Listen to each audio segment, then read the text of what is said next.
লম্বালম্বি সুতো আসে আর আড়াআড়ি সুতো আসে। এই দুদিক থেকে লম্বালম্বি আর আড়াআড়ি, এটাকে তামিলের ভাষায় বলে টানা পোড়ে।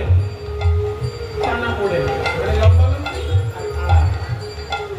ঠিক তেমনি আমার এই দেহ চাদরে দুদিক থেকে সুতো এসেছে।